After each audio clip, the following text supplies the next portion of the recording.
Hi friends, నేను మీ మసూద్. ఈరోజు మనం ఒక ప్రత్యేకమైన పావురాల క్లబ్కి అయితే వచ్చాము. ఈ వీడియోలో మనం హై ఫ్లయర్స్ గురించి అండ్ అదేవిధంగా హై ఫ్లయర్స్ యొక్క ఆహారం అండ్ అదేవిధంగా ఆరోగ్యం, రేసులు అనేవి ఏ విధంగా చేస్తారు దాని గురించి ఫుల్ డీటెయిల్గా ఈ వీడియోలో అయితే చూద్దాం. వీడియోని అయితే చివరి వరకు చూడండి, ఎందుకంటే ఈ వీడియో చివరిలో మీరు కొన్ని ఆసక్తికరమైన విషయాలను అయితే తెలుసుకుంటారు.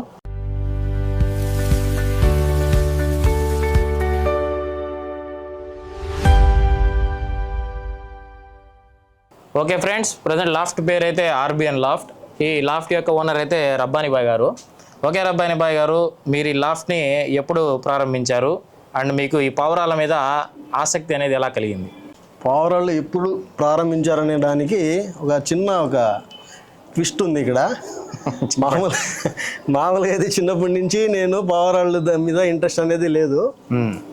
అది ఒకసారి ఏమైందంటే మన ఇంటి మీద ఒక మామూలు పావురాళ్ళు, దానికి ఇక్కడ లోకల్లో ఏంటంటే సిరిపుట్లు అంటారు, అవి ఒక జత మా ఫ్రెండ్స్ తెచ్చిస్తే పిల్లల కోసం అవి తీసుకొని వచ్చి పెంచుకుంటా ఉన్నాం.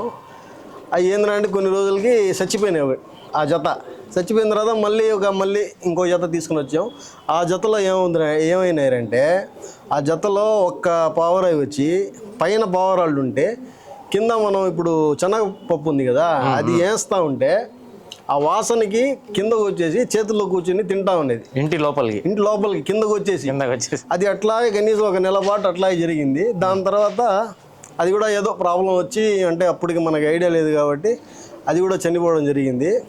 దాని తర్వాత ఇంకా పావురాళ్ళ కోసం ఎదగతా ఉంటే మా ఫ్రెండ్స్ ఏంటంటే ఈ అసలీ పావురాళ్ళని జాతి పావురాళ్ళు అని చెప్పి ఒక జత తెచ్చి ఇవ్వడం జరిగింది. హై ఫ్లయర్స్ కాదు, గిరేబాజులు. Okay, rolling pigeons. దాని తర్వాత ఆటోమేటిక్గా ఇంకా వస్తూ ఉన్నాయి. అవి మనం తోలుతూ ఉంటే ఎక్కువ టైం ఎగరతా ఉండడం, దాని మీద ఏంటంటే చిన్నగా ఇంట్రెస్ట్ పెరిగి అట్ట ఇప్పటికి ఏంటంటే 8 సంవత్సరాలు అవుతా ఉంది. 8 సంవత్సరాల నుంచి పెంచుతా ఉన్నాను. 18లో జరిగింది అది. ఇంకా అక్కడి నుంచి ఏంటంటే ఇంకా అట్లాగే పెరుగుతూ ఏంటంటే ఈ స్థాయికి వచ్చాము. ఇప్పుడు మొత్తం ఎన్ని జతలు అయితే ఉన్నాయి? కనీసం ఒక 150-180 దాకా ఉన్నాయి. 180 పీజియన్స్ ఉన్నాయి, జతలు ఉన్నాయి. పీజియన్స్ 180 అంటే 90 జతలు దాకా ఉన్నాయి. సిరిపుట్లు అన్నారు, హోమర్లు అన్నారు, ఈ హై ఫ్లయింగ్ పీజియన్స్ అన్నారు కదా. అసలు హై ఫ్లయర్స్ అంటే ఏంటి, వాటికి ఉన్న ప్రత్యేకత గురించి మీ మాటల్లో చెప్పండి. హై ఫ్లయర్స్ అంటే మామూలుగా ఇంటి పైన ఎగరతాయి. రేజింగ్ అంటే ఏంటంటే ఇప్పుడు మనం 100 కిలోమీటర్ దూరం వదిలేస్తే అవి దారిని కనుక్కుంటా మళ్ళీ ఇంటికి వచ్చేయడం అనేది రేజింగ్ పీజియన్స్. అది 100 కిలోమీటర్లు కానీ కావచ్చు, లేదంటే 500 కిలోమీటర్లు కావచ్చు. దాంట్లో డిస్టెన్స్ చాలా ఉంది, కనీసం ఒక 3000 కిలోమీటర్ల దాకా కూడా అవి ఉన్నాయి. దూరం నుంచి వచ్చే వాటిని రేజింగ్ పీజియన్స్ అంటారు, అంటే హోమర్ పీజియన్స్. ఇప్పుడు సాదా పావురాళ్ళు అంటే హై ఫ్లై. మన లో ఫ్లయర్ ఉన్నాయి, హై ఫ్లై ఉన్నాయి. లో ఫ్లై అంటే మన ఇంటి మీద నుంచి కొద్దిగా ఒక 100 అడుగుల ఎత్తులో ఎగరతా ఉంటాయి. అది హై ఫ్లై అంటే మన మబ్బుల్లో చుక్కల్లా కనిపిస్తూ ఉంటాయి, కంటికి మబ్బుల్లో ఎగరతా ఉంటాయి.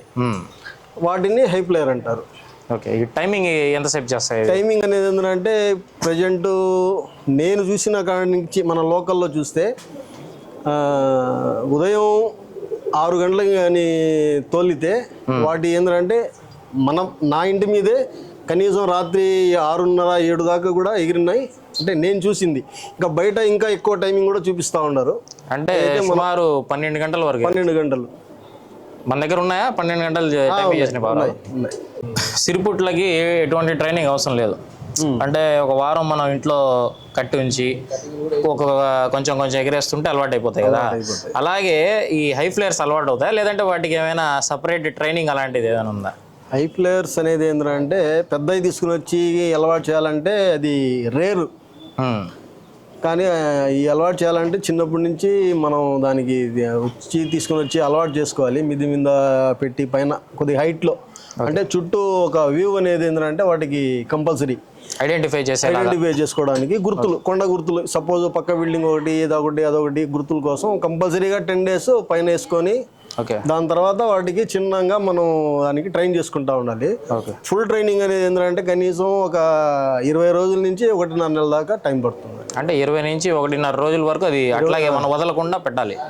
10 రోజులు పెడితే సరిపోతుంది. దాని తర్వాత కూడా ఏంటంటే వాటితో పాటు మన పాత అలవాటు అయి ఉన్నాయి కదా, ఓకే ఓకే, వాటితో పాటు ఇంకా వాటికి ఎట్లా ట్రైనింగ్ ఇస్తా, మన ఇంటి చుట్టూ తిప్పుకుంటా ఎక్కువసేపు ఎగరేయకుండా వాటిని ఇమీడియట్లీగా మనం అవి కొద్దిగా అలవాటు పడేదాకా జాగ్రత్తగా చూసుకోవాలి. లేదంటే పక్కకి వెళ్ళిపోయినాయి అనుకోండి, ఇంకా దారి మర్చిపోయి అట్లాగే వాళ్ళు జంగ్లీ పావురాలతో కలిసిపోవడం కానీ, బయటికి వెళ్ళిపోవడం కానీ అలా జరుగుతాయి. ఓకే బా, ఇప్పుడు పావురాల ఆహారం విషయానికి వస్తాం. మీరు అసలు ఈ హై ఫ్లైయర్స్ అంటున్నారు కదా, వాటికి ఎటువంటి ఆహారం పెడతారు? ఆహారంలో ప్రత్యేకతలు ఏమి లేవు. మామూలుగా జొన్నలు కానీ, సద్దలు కానీ, రాగులు అదొకటి మెయింటైన్ చేసుకుంటా సీజన్ని బట్టి. వర్షాకాలంలో అనేది ఏంటంటే ఒక రకమైన కొన్ని దాంట్లో పర్సంటేజ్ తగ్గించుకొని కొన్ని పెంచుకోవడం, అంటే మొత్తం ఒకటే కాకుండా మార్చి చేసుకుంటే కొద్దిగా పావురాళ్ళు హెల్తీగా ఉంటాయి. అంటే ఎట్లా మొత్తం మిక్స్ చేసేస్తారా? మామూలుగా ఒక 4-5 రకాలు మిక్స్ చేసి వేస్తారు. ఏమేమి వేస్తారు? కొంతమంది దాంట్లో రాగులు ఉన్నాయి, జొన్నలు, సద్దలు, పచ్చపెసలు, గోధుమలు. ఓకే, అలా రాగులు అసలు మెయిన్ ఇంపార్టెంట్ అని విన్నాను సాదాలకి, నిజమేనా అది? రాగులు సాదాలకి ఇంపార్టెంట్ అనేది ఏంటంటే రాగుల్లో ఏంటంటే వాటర్ లాగే తత్వం ఉంటుంది. ఓకే, అందువల్ల ఏంటంటే బాడీ హెవీగా ఉండడానికి, హెవీగా ఉండే వాటికి రాగులు వేసి దాని బాడీని కంట్రోల్ డైట్ చేయడానికి వాడతారు అంతే. దాని గురించి దాంట్లో పెద్దగా సత్వ ఏమి ఉండదు, ఓన్లీ ఆ స్లిమ్ కోసం వాడతారు. అంటే హెవీగా లావ్ అయిపోతే కొంతమంది ఆలోచనలు ఏంటంటే ఎక్కువ బాడీ ఉంటే ఎగరడం తక్కువ ఎగరతాయని చెప్పి ఒకటి, సన్నంగా ఉంటే ఎక్కువ ఎగరతాయని చెప్పి కొంతమంది కొన్ని అంటే వాళ్ళ ప్రత్యేకమైన ఐడియాలతో వాళ్ళకి ఇంకా వాడిని మెయింటైన్ చేసుకుంటారు. అది నిజమేనా? ఎక్కువ లావ్ ఉంటే ఎగరలేకపోవడం? అవి కొంతమంది ఇప్పుడు ఇప్పుడు నేను ఇక్కడ కాటా ఉంది, వెయిట్ వేస్తాను, వెయిట్ వేసి పావురాలు తోడడం జరుగుద్ది. అంటే ప్రతి ఒక్కటి కాదు, అప్పుడప్పుడు అంటే నాకు డౌట్ వచ్చినప్పుడు ఇది ఎంత వెయిట్ ఉంది అంటే అబ్జర్వేషన్ కోసం. ఇప్పుడు 400 గ్రాములు ఉండే పావురాయి కూడా నా దగ్గర ఎగరతా ఉన్నాయి. దాంట్లో 220 గ్రాములు ఉన్న పావురాయి కూడా ఎగరతా ఉంది. Same timing. అది వాళ్ళ బాడీ దాన్ని బట్టి మనం అనుకున్నది తప్ప అది రియల్ కాదు. ఉండొచ్చు కొంతమందికి, లేదు. అదే నేను అడుగుతున్నా, మీ అనుభవంలో మీరు చూసారా అట్లా? నేను నా అనుభవంలోనే చెప్తా ఉన్నాను. వేరే వాళ్ళది అయితే ఇంకా వాళ్ళ ఆలోచనలు వాళ్ళవి. మీ అనుభవం ప్రకారం అయితే హెవీ వెయిట్ ఎగరదని ఏం లేదు. టోర్నమెంట్ లో ఎగరే పావురాళ్ళకైతే దానికి సపరేట్ డైట్ ఉంటుంది. అదేంటంటే 10 గంటలు మామూలుగా 6 గంటలు కానీ పెరిగిపోతే ఇంకా దానికి కనీసం ఒక 10 బాదములు పడతాయి ఒక్కదానికి. అంటే పెట్టాలి. దానికి ప్రాసెసింగ్ ఉంటాయి. అవన్నీ టోర్నమెంట్లు ఎగిరే వాటికి 1 నెల ముందు నుంచి బాదంలు అదంతా ప్రాసెసింగ్ ఉంటుంది. అంటే వాటికి సపరేట్ ట్రైనింగ్ ఉంటుందా? టోర్నమెంట్ కి మనం రెడీ చేయాలంటే ట్రైనింగ్ సపరేట్ అనేది డైట్ ఉంటుంది. ట్రైనింగ్ అంటే ఎగరేయడం అట్లా అది మామూలు, మనం తోలితే అవి ఆటోమేటిక్ గా మన ఇంటి పైన ఎగరతా ఉంటాయి, యాడికి పోవాలి. ఓకే, డైట్ వరకు మారుస్తారు. టోర్నమెంట్ కి రెడీ అయ్యే పవరాలని డైట్ మారుస్తారు. ఇప్పుడు మనం కూడా ఏదన్నా స్పోర్ట్స్కి వెళ్ళాలంటే దానికి తగ్గట్టు ఎనర్జీ ఎంత ఖర్చు అవుతుందో ఆ ఎనర్జీ మనం లోడ్ చేయాలి కదా. అవునవును, ఒక రోజు ముందర ఆ టైప్ అన్నమాట. ఓకే, బాదము అవి పెడతారన్నారు కదా 6 hours దాటితే. అదేవిధంగా ఇప్పుడు రేస్ కి మీరు రెడీ చేస్తారు కదా పవరాలు టోర్నమెంట్ కి, దానికి ఇప్పుడు మీరు సపోజ్ ఒక రేస్కి అప్రాక్స్గా ఎన్ని పవరాలు వదులుతారు? 10-12 అనుకోండి. ఇప్పుడు వాటి మీద మీకు ఎంత ఖర్చు అవుతుంది ఒక టోర్నమెంట్కి గాను? ఇప్పుడు మన టోర్నమెంట్కి 11 పవరాలు, మొన్న రీసెంట్గా జరిగిన టోర్నమెంట్ వచ్చి 11 పవరాలతో స్టేట్ టోర్నమెంట్ జరిగింది. ఓకే, ఇప్పుడు దాంట్లో మనం 11 పవరాళ్ళు మనం టోర్నమెంట్లో పాల్గొనాలంటే ఎంత లేదన్నా దానికి ఒక 50 పవరాళ్ళు కావాలి. 50 పావురాలను తీసుకొని మనం ఆ డైట్ మొత్తం మెయింటైన్ చేస్తే కానీ ఆ టోర్నమెంట్లో ఆ పావురాళ్ళకి ఆ టైంకి మనం అంటే 50 పావురాలు రెడీ చేసి దాంట్లో నుంచి ఫిల్టర్ చేసి 11 తీస్తారు. 11 తీసి ఇంకా 50 పావురాలకి ఫుల్ డైట్ చేసినప్పుడు ఎంత అవుతుంది ఖర్చు అప్రాక్స్? అది ఇంకా వాళ్ళ స్తోమతని బట్టి కొంతమంది. నా ఖర్చు ఏంటంటే అవుద్ది ఒక 50 పావురాల కంటే ఒక 20,000 నుంచి ఒక 40,000 దాకా అవుతుంది. 20 నుంచి 40 దాకా అవుతుంది. ఒక మంచి హై ఫ్లైయర్ ధర ఎంత ఉండొచ్చు? వేలల్లో ఉంటుందా లేకుంటే లక్షల్లో ఉంటుందా? ఇప్పుడు దాన్ని బట్టి అది ధర అనేది ఏంటంటే అదొక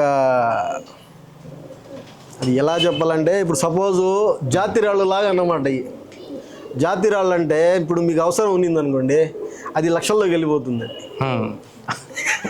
అవసరం లేకుండా తక్కువ అది అవసరం కానీ లేకపోతే అది 100 రూపాయలు కూడా వాల్యూ చేయదు. ఓకే. అలాగన్నమాట. ఈ టోర్నమెంట్లు ఏంటంటే బాగా టోర్నమెంట్లు వాళ్ళు సాధించి వాళ్ళు కానీ అలాంటి టోర్నమెంట్లో సక్సెస్ చేసి నిజాయితీగా తోలిన వాళ్ళు, నిజాయితీగా పోటీల్లో గెలిచిన వాళ్ళు, వాళ్ళ పావురాళ్ళు ఇంట్రెస్ట్ ఉండి కొంతమంది ఏంటంటే ఇప్పుడు నాకు గెలిచిన పావురాయి నాకు కావాలి, అలాంటప్పుడు అలాంటి పావురాళ్ళకి ఒక 10,000 నుంచి ఇంకా నాకు కావాలంటే 20,000 50,000 పెట్టచ్చు. అంతేగాని దీంట్లో ప్రత్యేకించి ఇది ఇంత మనం కావాలనుకుంటే అంతే ధర ఎంతైనా పెట్టొచ్చు అతను చెప్పేదాన్ని బట్టి. ఇప్పుడు మీరు మీ అనుభవంలో హైయెస్ట్ ధర ఎంతవరకు విన్నారు? నాకు నా అనుభవంలో నేను 10,000 12,000 దాకా నేను అమ్మున్నాను. ఓకే. ఇంకా బయట ఏంటంటే చాలామంది చాలా రకాలుగా చెప్పుకుంటా ఉంటారు. కొంతమంది లక్షల్లో అమ్మారని చెప్పి, అది నిజం ఎంతో అబద్ధం ఎంతో నాకైతే తెలియదు. ఓకే. అయితే మనం వాటికి కేర్లెస్ చేయడానికి కూడా లేదు. దేనికంటే అది ఎవరి టాలెంట్ వాళ్ళది. ఆయనకు నచ్చిందంటే అందరికి డబ్బులు ఉంటే తీసుకుంటాడు అంతే. ఇప్పుడు నాకు నచ్చింది. ఇప్పుడు సపోజ్ నేనైతే 6 సంవత్సరాల ముందర నేను పావురాలు తీసుకున్నాను. అప్పట్లో ఏంటంటే నా దగ్గర 2,000 కాడి నుంచి 8,000 10,000 రూపాయల దాకా కూడా నేను పావురాలు కొనున్నాను. అప్పుడు అంటే నాకు నాలెడ్జ్ కూడా లేదు. ఓకే. అలాంటప్పుడు ఏంటంటే నేను తీసుకున్నాను. అప్పటి నుంచి దాని తర్వాత ఇప్పుడు దాకా నేను ఒక్క పావురాయి కూడా కొనలేదు. మొత్తం నా ఓన్ బ్రీడే. ఓకే. నేనే తీసుకుంటా ఉన్నాను, నేనే వాటిని ట్రైన్ చేస్తాను, టెస్టింగ్లు కూడా నేనే చేసుకుంటా ఉన్నాను. కొనాల్సిన అవసరం రాలేదు పనికి. ఇప్పుడు నా పావురాలు బాగా ఎడుతున్నప్పుడు బయట నుంచి కొనాల్సిన పనే ఉంది. అనవసరంగా వాళ్ళ మీద రేటు పెట్టడం తప్ప. నిజమే. అది ఈ హై ఫ్లైయర్స్ యొక్క బ్రీడింగ్ అనేది ఎలా చేస్తారు అంటే అర్థం కాలేదు. అంటే పెయిర్ని ఎలా సెలెక్ట్ చేస్తారు? అంటే ఈ పావురం కలిస్తే మంచి బ్లడ్ లైన్ వస్తుంది, ఆ విధంగా ఎలా సెలెక్ట్ చేసి బ్రీడింగ్ అనేది చేస్తారు మీరు? దాంట్లో సీనియర్లు చాలామంది చాలా రకాలుగా చెప్తా ఉంటారు. ఓకే. ఎవరు ఎంత సీనియర్లో ఎలాగ చెప్పినా కూడా మనం ఏంటంటే వాళ్ళు చెప్పిన దాంట్లో కొన్ని తీసుకొని, లేదంటే అన్నీ తీసుకొని తీసిన తర్వాత వచ్చిన పిల్లల్లో కంపల్సరీ ట్రైల్ వేసుకోవాల్సిందే. వాళ్ళు చెప్పారని చెప్పి మనం తీసి డైరెక్ట్గా టోర్నమెంట్లో ముట్టకు వదలకూడదు. వేస్తే కుదరదు అది. దేనికంటే వాళ్ళు నిజం చెప్తారో, దేనికంటే సీనియర్లు ఇప్పుడు మనం పోయి జూనియర్లు పోయి వాళ్ళకి అడిగినా వాళ్ళు నిజం చెప్తారో లేదో కూడా తెలియదు. అంటే ఒక ఇది చాలా మందిలో బాగా కూరుకుపోయింది. అంటే మన ముందు వచ్చినోడు వాళ్ళకేంది మనం చెప్పేది అంటే రాంగ్ ఇది కూడా చెప్పే అవకాశాలు ఉన్నాయి. ఏది ఏమైనా కూడా ఏంటంటే అది తీసుకుని వచ్చి మనం ఒక జతని కలిపేటప్పుడు ఆ జతని తీసుకొని ప్లస్ వాటి పిల్లల్ని తీసి ఒక జత తీసుకొని మనం ట్రైల్ వేసుకున్న తర్వాత ఎలా ఎగురుతున్నాయో పర్ఫార్మెన్స్ చూసుకున్న తర్వాత మాత్రమే వాటిని దాని తర్వాత వచ్చే పిల్లల్ని టోర్నమెంట్ తీసుకోవడం జరుగుతుంది. కానీ అంటే అక్కడికి ఆ బ్రీడ్ పర్ఫెక్ట్ బ్రీడ్ ఆ పిల్లలు ఎగిరిని పర్ఫెక్ట్ ఉంటే వచ్చినట్టు. లేదంటే దాంట్లో ఏదైనా తేడాలు జరగడం కానీ, లేదంటే మనకి ఇప్పుడు తోలేము ఎగిరి వెళ్ళిపోవడం కానీ అలాంటి జరిగితే దాంట్లో ఏదో ఒకటి మార్చి మేల్ మార్చడం లేదంటే ఫీమేల్ మార్చడం ఏదో ఒకటి మనం చేసుకొని ఆ పర్ఫెక్ట్ జత వచ్చేదాకా మనం కంపల్సరీగా మార్చి వేసుకుంటా ఉండాల్సిందే. ఓకే. బ్లడ్ లైన్ అంటే ఏంటి అసలు? బ్లడ్ లైన్ అనేది ఇప్పుడు ఒక జత సెట్ అయింది నా దగ్గర, మంచి జత సెట్ అయింది. ఇప్పుడు ఎగ్జాంపుల్ నా దగ్గర ఒక రెబల్ అనే ఒక ఇది ఉంది. ఇప్పుడు వాటి ఏంటంటే ఇప్పుడు నా దగ్గర వచ్చేది 8 సంవత్సరాలు వచ్చి దాని తర్వాత వాటిల్లోనే మనం తీసి టోర్నమెంట్లో మనం సక్సెస్ చేసుకుంటా ఉన్నాం వాటి పిల్లల్ని. ఇప్పుడు దాంట్లో వేరేది ఏది దాంట్లో మిక్సింగ్ అవ్వదు. వాటి పిల్లల్ని అదే లైన్ని మెయింటైన్ చేసేదాన్ని బట్టి బ్లడ్ లైన్ అంటారు. ఓకే. సో కొంతమంది ఈ కలర్ పవరాన్ని కలిపితే ఫలానా కలర్ వస్తుంది, అప్పుడే అది సాదా కలర్ అవుతుంది అని కొంతమంది చెప్తారు. ఇంకా అదేవిధంగా ఈ పవరం కలిపితే ఆ కన్ను వస్తుంది, ఈ కన్ను పావురం ఆ కన్ను పావురం అట్లా చాలా చాలా చెప్తారు కదా. అసలు వీటి వెనక నిజం ఎంత అబద్ధం ఎంత? ఇప్పుడు చాలామంది చాలా రకాలుగా చెప్పే వాటిల్లో ఏంటంటే దాంట్లో కొన్ని మాత్రమే నిజం. ఓకే. కానీ కొన్ని అబద్ధం అని కాదు లెక్క. అంటే మనం చెప్పింది చెప్పినట్టు కొన్నిట్లో వస్తాయి, కొన్నిట్లో రావు. ఇప్పుడు అలాగని చెప్పి మనం చెప్పింది వచ్చిందని చెప్పి అదే కలరు అదే కన్ను వచ్చింది, అవి అలాంటి పావురాళ్ళే వచ్చాయి అని అవి తోలితే అవి ఎగరవు. అది అన్నీ ఉన్నాయి దాంట్లో. కలర్ అంటే కలర్ని బట్టి కాదు, బ్లడ్ లైన్ మెయిన్ ముఖ్యం. ఓకే, కలర్ ఏదైనా పర్వాలేదు. కన్ను గురించి ఇప్పుడు కన్ను గురించి కూడా సేమ్ అంతే. కన్నులో ఏంటంటే చాలా మంది దొంగతనం ఉంటుంది అంటారు, చాలా మంది ఇది తోలితే వెళ్ళిపోతుంది అంటారు. దాంట్లో కూడా ఒక్కొక్కరిది ఒక అభిప్రాయం అంతే. అది కూడా నేను 100% అని నాకు డౌటే. అంటే మీకు అనిపించలేదు? ఇప్పుడు నాకు ఇప్పుడు దాకా అనిపించలేదు. ఇంకా అనుభవం, ఇంకా మనం కొన్ని రోజులు పోతే ఇంకా దాంట్లో తెలుసుకోలేని చాలా ఉన్నాయి. ఓకే, అప్పుడన్నా మనకి ఇంకొద్దిగా అనుభవం వస్తే కానీ నాకు ఐడియా రావచ్చు. అంటే నాకు అనుభవాన్ని బట్టి అయితే అది 100% నిజమని చెప్పరు నేను. అది ఓకే ఓకే బాయ్. ఇప్పుడు ఈ వీడియోని యూట్యూబ్లో చాలామంది అయితే చూస్తున్నారు. అందులో మీకంటే ఎక్కువ అనుభవం, అంటే మీకంటే ఎక్కువని కాదు, పెద్ద వాళ్ళు చూస్తుంటారు. ఇప్పుడు మీకు 8 సంవత్సరాల అనుభవం ఉన్నారు కదా, 20 సంవత్సరాల అనుభవం ఉన్న వాళ్ళు చూస్తారు, అదేవిధంగా చూస్తారు. అదేవిధంగా చిన్నపిల్లలు కూడా ఉంటారు, అసలు ఏం తెలియని వాళ్ళు, ఇప్పుడు సిరిపుట్లు సాకేవాళ్ళు. అలాంటి వాళ్ళని ఉద్దేశంలో ఉంచుకొని మా సబ్స్క్రైబర్లకి కొంచెం ఈ హై ఫ్లైయర్స్ గురించి ఎటువంటి జాగ్రత్తలు తీసుకోవాలి, మీరు స్టార్ట్ చేసే పని అయితే ఎంత బడ్జెట్ పెట్టి స్టార్ట్ చేయాలి, అది కొంచెం వివరంగా చెప్పండి మరి. నేను సీనియర్లకి అయితే ఏం చెప్పదలుచుకోలేదు. దేనికంటే వాళ్ళ అనుభవం ముందు మనది అంటే ఇప్పుడుదా నేను చెప్పింది నా అభిప్రాయం మాత్రమే, కానీ సీనియర్లకి ఏదో మనం డామినేట్ చేయాలనే ఉద్దేశం అయితే నాకు అస్సలు లేదు. అలాగని చెప్పి ఇప్పుడు జూనియర్లు అంటే నాకన్నా జూనియర్లకి నా హక్కు, నేను చెప్పదలుచుకునేది వాళ్ళకి ఒక చిన్న చిట్కాలు చెప్తాను. ఎవరు కూడా ఎక్కువ డబ్బులు పెట్టి ఎక్కడంటే అక్కడికి వెళ్ళి మనం వాళ్ళు చెప్పేదాన్ని బట్టి ఇది బడ్జెట్ ఎక్కువ పెడితే ఎక్కువ మంచిది, తక్కువ పెడితే తక్కువ అనేది కాకుండా మినిమము అయిన కాడికి ఏంటంటే మీకు పావురాళ్ళు సాకే ఒక ఆలోచన కానీ ఉంటే తెలిసిన వాళ్ళ దగ్గరికి వెళ్ళి ముందు ట్రయల్స్ వాళ్ళ దగ్గర అడిగి ఒక జత ఫ్రీగా కానీ లేదంటే తక్కువ బడ్జెట్లో కానీ తీసుకుని వచ్చి ముందు మీరు ట్రయల్ చేసుకోండి. ట్రయల్స్ అంటే తోలడం కాదు, దానికి ఎలా అలవాటు చేయాలి, ఫస్ట్ ఎలా ఫీడింగ్ చేయాలి, ముందు అది అలవాటు చేసుకుంటే దాన్ని బట్టి మీకు ఏంటంటే ఒక నెల కానీ మీకు అవగాహన కానీ వస్తే ఆటోమేటిక్గా పావురాళ్ళ గురించి మీకు కొద్దిగా అవగాహన వస్తుంది.